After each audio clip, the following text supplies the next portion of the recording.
This video is audio content only. It does not contain any video footage or images. If you are expecting visual content, please be aware. This is intentionally provided in an audio-only format. We recommend listening to the audio rather than watching the screen. Thank you for your understanding. There is a weight to the silence that follows a true story. Welcome to Kaidan 10. We are about to journey through the thin places where the mundane meets the macabre, where voices are trapped in jars and shadows wait behind the glass of your screen. These tales are more than mere hauntings. They are invitations for the unknown to settle in the corners of your room. Listen closely, but remember, some things are better left unheard, and some doors, once opened, can never be truly closed. I spent 2 weeks in a tiny, isolated settlement tucked deep in the mountains. I was there on a field study for my university's anthropology department, researching old folk traditions. It was the kind of place that didn't show up on most maps, where cell service was non-existent, and the only sound at night was the rhythmic chirping of crickets. The locals were quiet but polite enough, so my first impression of the place was actually quite pleasant. On my 3rd day, the town's elder, a man named Mr. Thompson, invited me into his home. "Would you like to document our keeping?" he asked. "The keeping?" I repeated, confused. He lit a cigarette and leaned back in his chair. "We believe a person's voice is the last remnant of their life force," he said. "Here we have a tradition of preserving the voices of the dead." The method he described was unsettling. Immediately after a death, the family sits in the room with the body for a set amount of time, completely silent. They believe the silence allows the voice, which is still drifting in the air, to settle and remain. They then trap that voice in a ceramic crock called a voice jar and bury it deep in the crawl space beneath the house. Because of this, digging under any home in the town was strictly forbidden. That night, lying in bed in the old farmhouse I was renting, I couldn't stop thinking about it. Trapping a voice? It was scientifically impossible, of course, but as a piece of folklore, it was fascinating. The next day, I received permission to interview some of the other families. However, everyone I spoke to grew strangely evasive the moment I brought it up. "I don't know anything about that anymore. Ask the magistrate," they'd say, shutting their doors.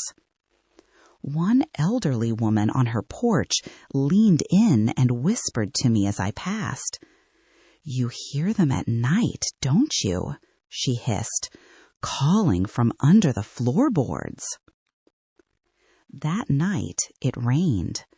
The steady drip, drip, drip of a leak in the ceiling kept me from falling asleep. As I lay there in the dark, I realized I was hearing something else. "Help me." At first, I thought it was just the wind whistling through the floor joists, but when I strained my ears, it was unmistakable. It was coming from the crawl space directly beneath my bed. It was a wet, raspy sound, neither male nor female, like it was being squeezed out from under the damp wood. Terrified, I clicked on my flashlight, but the room was empty. When I told Mr. Thompson about it the next morning, the color drained from his face.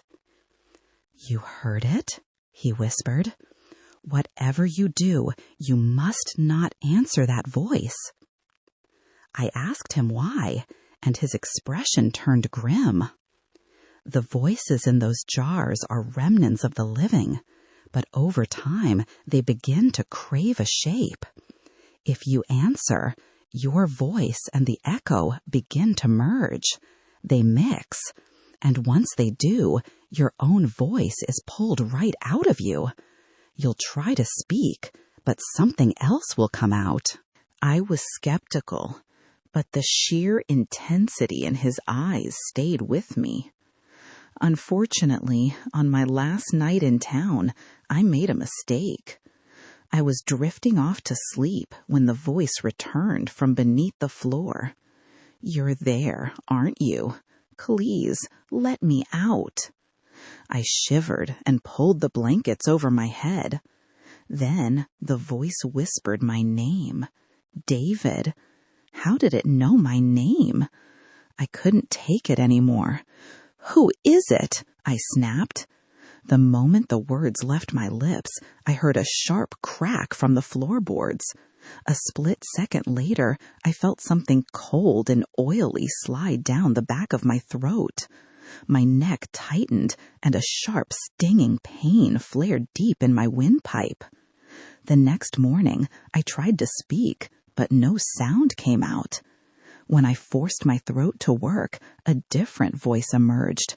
It was low, wet, and entirely foreign. Mr. Thompson looked at me with a face full of pity.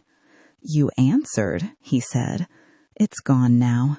That voice doesn't belong to you anymore." I left the mountains that day. Doctors tell me there's nothing physically wrong with my vocal cords, but every night I feel a scratching deep in my throat. That voice whispers to me from the inside, using my own stolen breath. "I'll keep your voice safe next," it says. There was one more thing Mr. Thompson hadn't mentioned until I was driving away. The voices of those who leave the town are eventually sealed into the next jars. That's how the town's collection keeps growing, voice by stolen voice. Chapter 2. The Playback. I work in video forensics. It sounds more glamorous than it actually is. I don't make movies. I analyze security footage to pull evidence for accidents and crimes.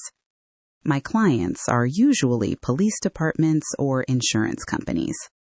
Most of the time, I'm just a guy in a dark room, objectively organizing the mundane details of someone else's bad day. A few months ago, I got a contract from a logistics firm out in rural Ohio. One of their night shift employees had taken a nasty spill in the warehouse and ended up in the hospital. The company wanted me to review the surveillance tapes to see if it was a safety violation or just a freak accident. I downloaded the files and hit play. It was just after 1 a.m. The warehouse was a cavern of shadows, lit only by a few flickering fluorescent strips. The employee in question came into frame, gripping a handrail as he walked down a narrow mezzanine. Suddenly, his foot caught on a stray piece of pallet wrap, and he went down hard. It looked like a straightforward workers' comp case, but something caught my eye. Just before he tripped, tucked away in the corner of the frame, between 2 towering industrial shelves, there was a shadow. It looked like a human face. It was dark and featureless, like a silhouette cut out of construction paper. At first, I figured it was just a trick of the light or a reflection off some shrink wrap. But when I went through the footage frame by frame, the shadow moved. It tilted its head just a fraction of an inch as the man walked by. I called the warehouse manager to double-check the logs. "Was there anyone else in that section of the building at 1 a.m.?" he asked. "No," he told me. "The guy was alone. The security system showed all the external doors were deadbolted." I couldn't let it go. I pulled the clip into my editing suite, cropped the image, and started running digital cleanup filters. I worked the noise reduction sliders, trying to pull detail out of the grain. Slowly, the face began to take shape. It was a woman with long, matted hair, but her features were all wrong. Her eyes and mouth were misaligned, skewed at impossible angles, as if someone had tried to assemble a face in the dark and missed the mark. A cold shiver crawled up my spine. I closed the program, shut down my workstation, and went home for the day. That night, I opened my personal laptop to check my email. As soon as the desktop loaded, a folder I didn't remember creating popped open. Inside was a single file, playback.mp4. My heart hammered against my ribs as I clicked it. It was the warehouse footage, but it wasn't the version I'd been working on. In this version, the moment the man tripped and hit the floor, the woman in the shadows didn't just watch. She slowly turned her head and looked directly into the camera lens. The screen erupted into a jagged burst of static, and through the white noise, I saw her lips move. "You're the one watching, aren't you?" I slammed the laptop shut and tore the power cord from the wall. I sat there in the dark for a long time, watching my own pale reflection in the black glass of the monitor. The next morning, I worked up the courage to check the computer again. The folder was gone. The file was gone. I checked the recycle bin, thinking I might have deleted it in a panic, but it was empty except for one new image file, capture001.jpg. I opened it. The image was a still shot of my own bedroom, taken from the exact angle of my laptop's webcam. It had been captured the night before while I was sitting there. In the background, tucked into the dark corner of the room behind my chair, that same distorted face was peering out at me. I haven't used that laptop since. I keep it tucked away in a drawer, unplugged and taped shut. But every night, around 1 a.m, I hear it. I hear the low, rhythmic whirring of a cooling fan coming from inside the dresser. It sounds like a heavy, mechanical breath. A few days ago, I noticed something else. I was cleaning my desk when the light hit my external monitor just right. There were oily smudge marks on the screen, dozens of them. They were fingerprints, clustered all over the display. But they weren't on the surface. They were on the inside of the glass, as if someone had been pressing their hands against the screen from the other side, trying to find a way out.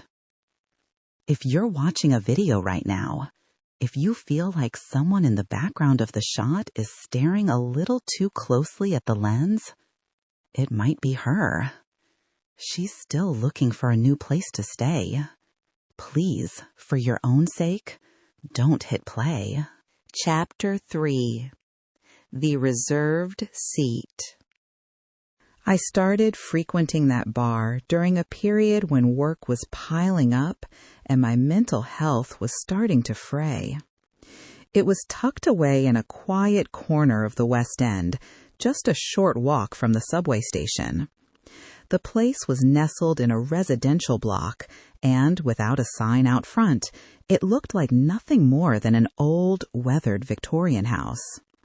A single, dim amber light over the door was the only thing that gave away the fact that it was open for business. Inside, the lighting was low and intimate. Rows of vintage vinyl records lined the walls, and the smooth, mellow sounds of jazz drifted from the speakers. The clientele mostly consisted of older, sophisticated types who spoke in hushed tones. I was immediately drawn to the stillness of the place. The bartender was a man of few words, the kind of guy who only gave you the bare minimum of a response if you tried to strike up a conversation. But his drinks were works of art, crafted with such precision that every sip felt like it was melting away the stress of the day. It was my third night there when it happened. I walked in and headed for the bar, but the place was unusually packed with regulars. I pointed to the very last stool at the far end of the counter. "Is that one free?" I asked. Before I could move, the bartender's hand shot out, stopping me in my tracks. "I'm sorry," he said, his voice flat. "We don't use that seat." I thought it was a bit odd, but I didn't push it and took a different spot. The rest of the night passed without incident, but I couldn't stop thinking about that forbidden stool. Why was it off limits? Why did everyone seem to give it such a wide berth? A few nights later, with a bit of a buzz going and my inhibitions lowered, I finally decided to sit there. No one tried to stop me this time. I sat down and quietly sipped my drink, feeling a strange sense of defiance. But after a few minutes, a heavy, oppressive weight settled onto my shoulders. A sudden, biting chill began to crawl at my spine. That's when I heard it. From somewhere behind me, the slow, rhythmic sound of footsteps. Tap, tap, tap, tap. Someone was walking toward me. I spun around, but the floor behind me was empty. "You heard it, didn't you?" the man sitting next to me whispered. He looked like a regular, his eyes fixed on his glass. "Everyone hears it, but only if you sit there." I tried to laugh it off, but a cold knot of dread was tightening in my chest. From that night on, the shadows of that bar followed me home. I'd be in the shower and hear a door creak in the empty apartment. I'd be drifting off to sleep and feel the warm puff of someone's breath against my ear. The worst part came a few days later. I was brushing my teeth when I looked in the bathroom mirror and saw someone standing behind me. It wasn't me. It was a woman with long, matted, damp hair and a face so pale it looked blue. I froze, paralyzed by a terror so thick I couldn't even scream. I didn't sleep a wink that night. The next day, I took a leave of absence from work and went back to the bar. The moment the bartender saw my face, he gave a somber nod. "You sat in the chair, didn't you?" I could only nod back. "She used to be a regular here," he said quietly. "A young woman who always sat in that exact spot. A few years ago, one of the male regulars wouldn't leave her alone. He was relentless, bordering on harassment. One night, she left and just disappeared." "Did they find her?" I asked. He sighed. "They found her in an alleyway near the station. She was alive, but she was catatonic. She never spoke again, never looked anyone in the eye. Her mind was just gone." I felt a hollow ache in my chest. "After that," he continued, "every person who sat in that chair started getting sick. They'd report the same things, the sounds, the visions, so I closed it off." He took my glass away and bowed his head slightly. "I'm sorry, I should have been firmer with you."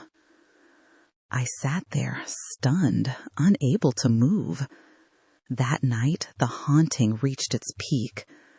I was lying in bed, unable to move a muscle, when I saw her clearly. She was standing over me, her pale, blue-tinted face hovering inches from mine. "Are you here?" she hissed.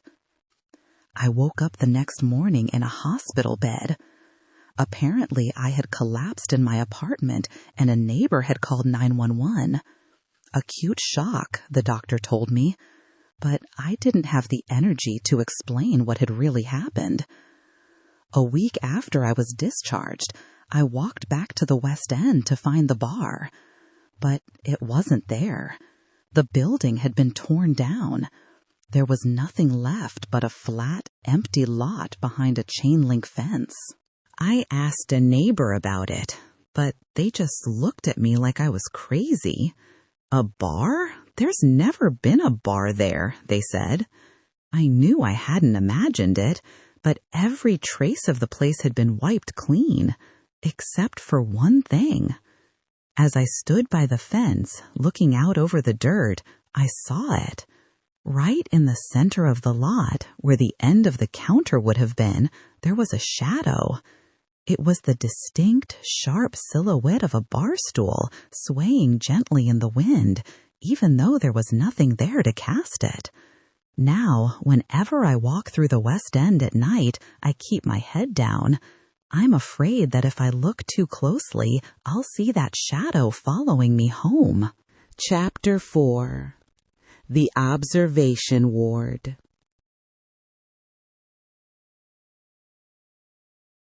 The Observation Ward. During a break on the graveyard shift, Tyler asked me out of the blue, "Do you think they still use the old observation ward?" It was a strange thing to bring up. Our hospital has several wings, but the observation ward is part of the original structure from the 50s, a relic of an older era of medicine.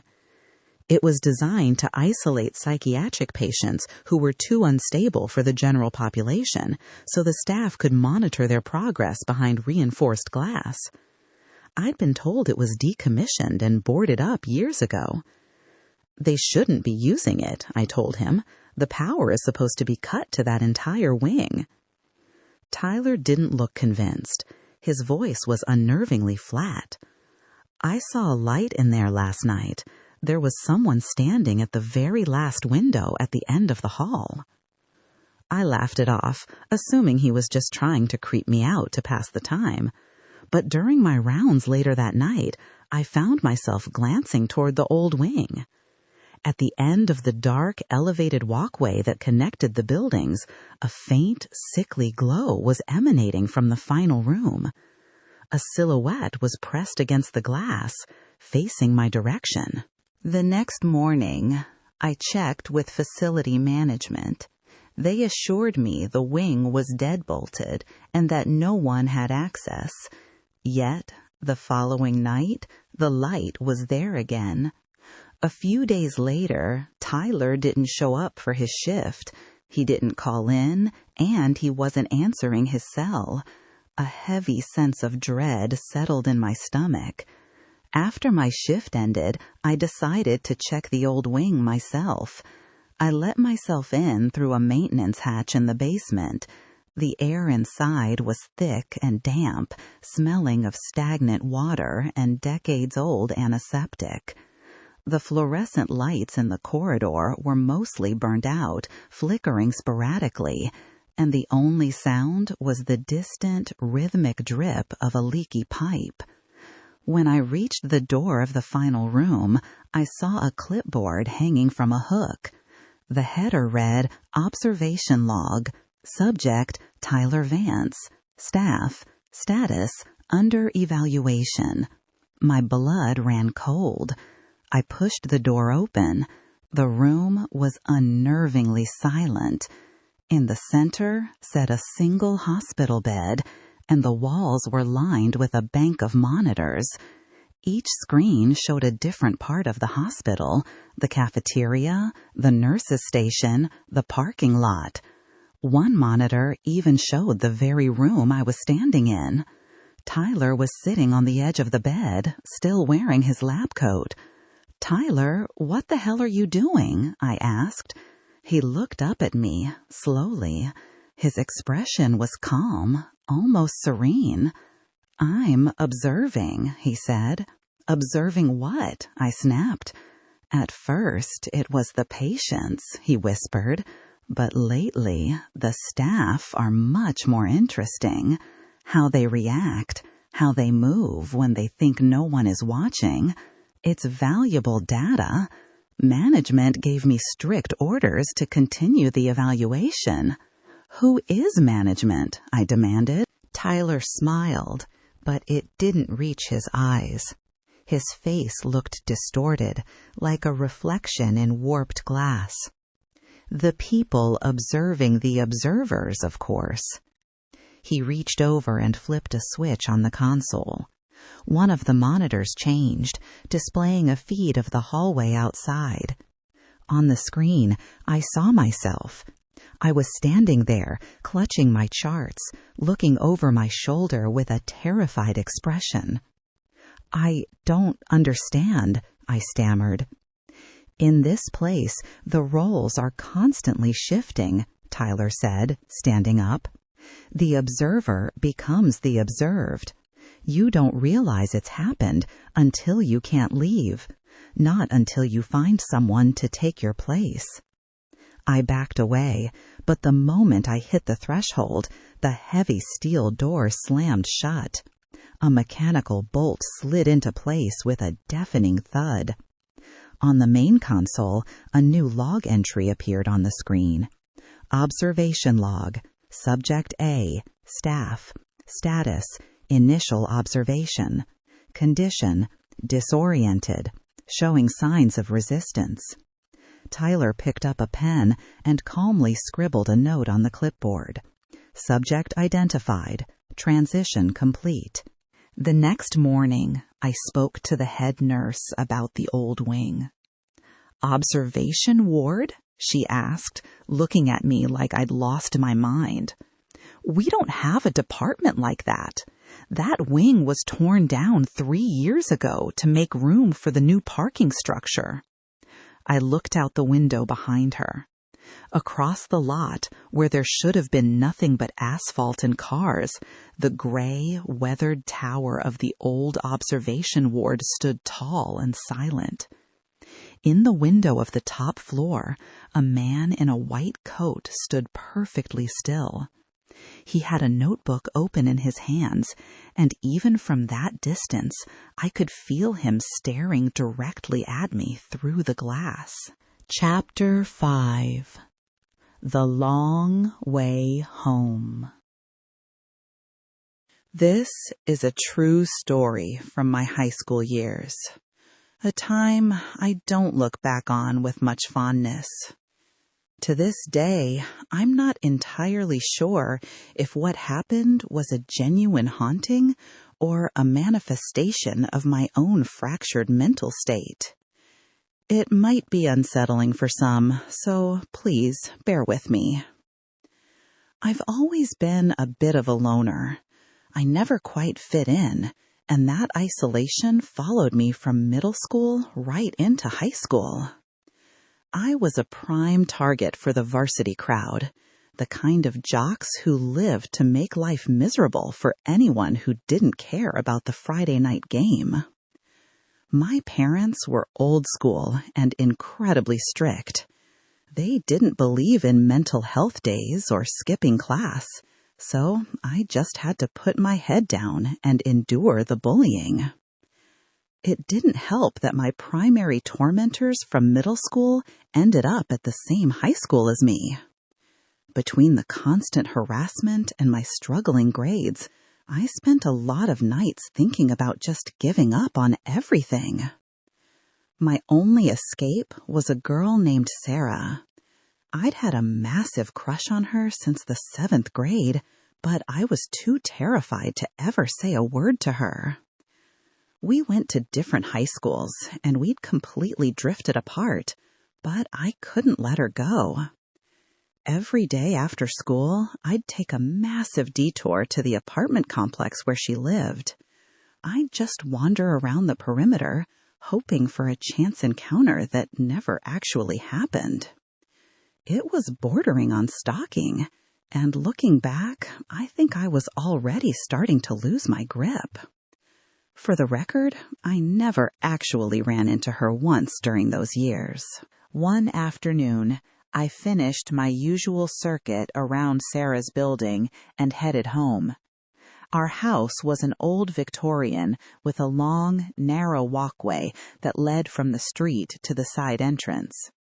As I stepped through the door, my mother, who had been in the kitchen, came out into the hallway with a strange look on her face. She asked me a question that made my blood run cold. "Who were you walking with?" she asked. I stared at her, confused. I told her I'd walked home alone, just like I did every day. I'd walked up the side path by myself and come straight inside. But my mother looked genuinely rattled. She explained that she'd been looking through the frosted glass panels of the side door. She said she'd clearly seen my silhouette coming up the walkway, but there was someone else right behind me. She said it looked like we were walking in perfect lockstep, like a close friend was following me home. I insisted that I was alone, but the color drained from her face. She told me that lately she'd seen me coming home with someone several times. Every time she looked through the frosted glass, she saw two figures, but only I ever walked through the door. She'd assumed I was just saying goodbye to a buddy at the gate and that they were heading off before I stepped inside. That was years ago, and the sightings eventually stopped. But I still don't know what it was she saw. Maybe it was a hallucination brought on by the sheer weight of my depression back then. Or maybe it was something much darker. That neighborhood was built near an old colonial burial ground, and Sarah's apartment complex had a dark reputation. There had been a string of suicides there over a very short period. Maybe something from that place had decided to latch on to me. Either way, nothing else ever happened, so the mystery remains unsolved. I don't think I brought home a friend those afternoons. I think I brought home an omen. Chapter 6. The Ruins of Coral Paradise. This happened 2 years ago, back in August. I was down in the Florida Panhandle visiting my Uncle Jim. We hadn't seen each other in years, so we spent the evening catching up, and before we knew it, midnight had crawled into the room. It was one of those sweltering, humid southern nights where the air feels like a wet wool blanket. We were all sitting around the patio when the conversation naturally drifted toward ghost stories. My dad, who had been passed out in a lawn chair after a few too many bourbons, suddenly sat bolt upright. He told us there was a legendary abandoned spot just a few miles down the coast that we had to see. The place was called the Coral Paradise Resort and Grill. Back in the day, it was a thriving roadside attraction right on the Gulf, but now it was just a rotting shell of a building with a reputation for being haunted. My older cousin Mike, who hadn't been drinking, offered to drive. So Mike, his younger brother Leo, Leo's friend Chris, and I piled into the SUV and headed out just as the clock struck midnight. During the day, that stretch of highway is usually busy with bikers and tourists heading to the nearby Dolphin Cove, but at night it's pitch black and desolate. It wasn't a difficult drive, but as we got closer to the Coral Paradise, the GPS started acting haywire. We were on the main highway, but the voice kept chirping, recalculating. Then it started insisting we turn right, trying to steer us down narrow, sandy access roads that clearly only locals used. Normally, that would have creeped me out, but we were all riding a wave of nervous adrenaline. We joked about the GPS being possessed as we pushed forward. Then, as the pale, white walls of the ruins began to loom out of the darkness, a booming voice filled the car. "You have arrived at your destination." We pulled up to a rusted chain-link fence and killed the engine. Each of us grabbed a flashlight and stepped onto the overgrown property. We walked past a sun-bleached sign that read Coral Paradise Resort and Grill. And to our right, we saw a smaller building covered in thick, strangling vines. A faded plaque on the door said the Royal Palms Annex. Since we were already there, we decided to check it out first. Leo tried to force his way through what used to be the main entrance, but the brush was so thick and thorny that he couldn't get more than a few feet inside. Just as he was about to give up and turn back, he let out a sharp yelp and practically fell out of the doorway. When he stumbled back into the light, his right sock was covered in hundreds of cockleburs and stick tights from the weeds. It was impossible to pick them all off in the dark, so he just kicked his shoes and socks off to walk barefoot. But as he walked, I noticed something else. Wrapped tightly around his right ankle was a long, black, slimy strand of something that looked like rotted swamp grass. He was complaining that his legs stung, but he didn't seem to notice the thing clinging to him. I had a sinking feeling that we had stumbled into a place we weren't supposed to be. But I couldn't leave without a ride, so I followed the guys toward the main building. Inside the crumbling concrete shell of the resort, the air was surprisingly cool, but incredibly heavy. Since there were almost no windows left, the humidity was trapped inside, smelling of mold and stagnant salt water. Rusted wires dangled from the ceiling like vines. The white walls were eerily clean of graffiti. Near the front entrance, there was a large silvered mirror on a pillar that caught our flashlight beams, reflecting our distorted shapes back at us. Mike, standing right behind me, whispered, "Imagine if you looked in there and saw 5 people instead of 4. I shoved him and told him to shut up, but my heart was hammering. We picked our way through piles of dirt and debris toward the back of the building. At the end of a long hallway, sitting on a small built-in shelf, was a filthy porcelain doll. Some other thrill-seeker must have put it there to freak people out. Its large glass eyes caught the light of our flashes, making it look like it was watching us. The building had a second floor, but the stairs looked ready to collapse, so we stuck to the ground level. After a few more minutes of wandering, we decided we'd had enough and headed back toward the entrance. Right in the middle of the path we had just walked, there was a single bright red marble. It looked brand new, as if someone had just placed it there seconds ago. We all froze. We hadn't seen it on the way in. We tried to tell ourselves we'd just missed it, but the booze had worn off and the fear was setting in. We decided it was time to go.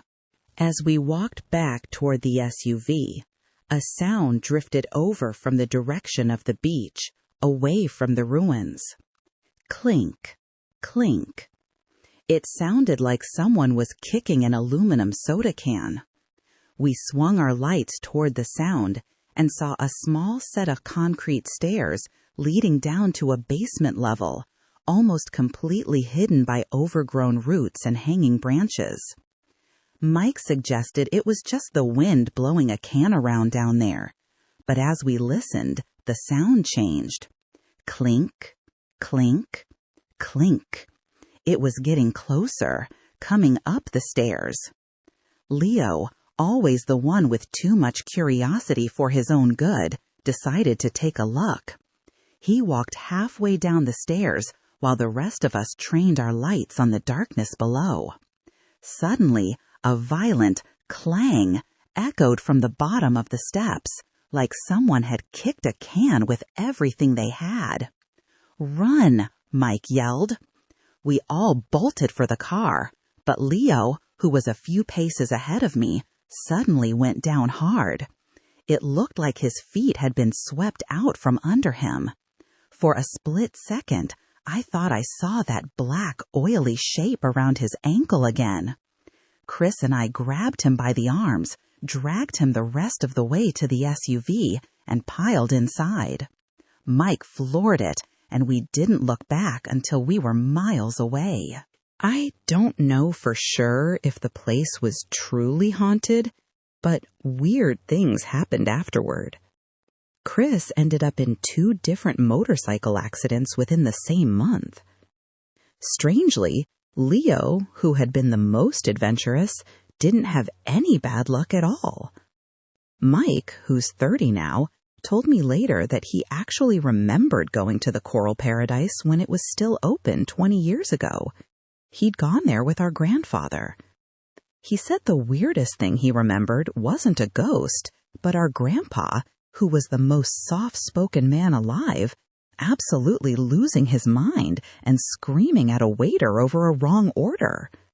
Mike always said that was the real supernatural event.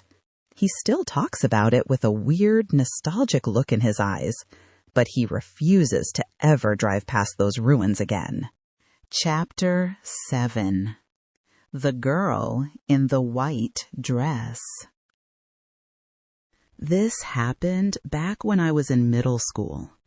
We were living in an apartment complex in Chicago, tucked right behind a massive city hospital. At the time, I was going through a really dark period emotionally. I was struggling with a lot of personal issues, but even taking that into account, I was terrified of everything to an extent that people around me found alarming. I couldn't even bring myself to school most days, though I still helped out with chores at home, which meant I had to venture out for groceries every now and then.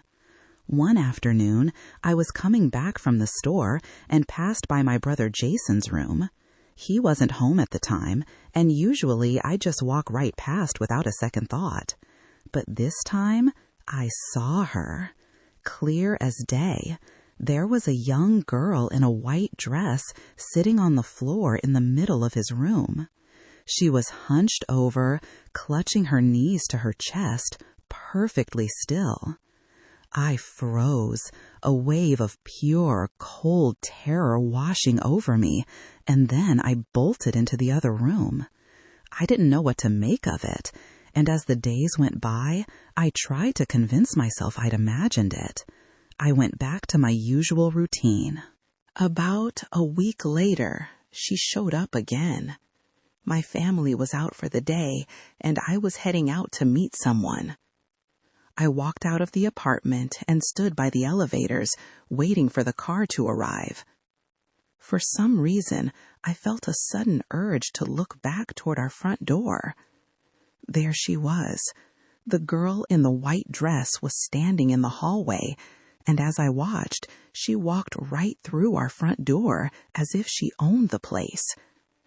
The hallway was only about 50 feet long, and I was close enough to see every detail. I was paralyzed, unable to make a sound as I watched her disappear into my home. A year passed, and my health, both physical and mental, took a turn for the worse. Ever since those sightings began, I'd been plagued by horrific nightmares.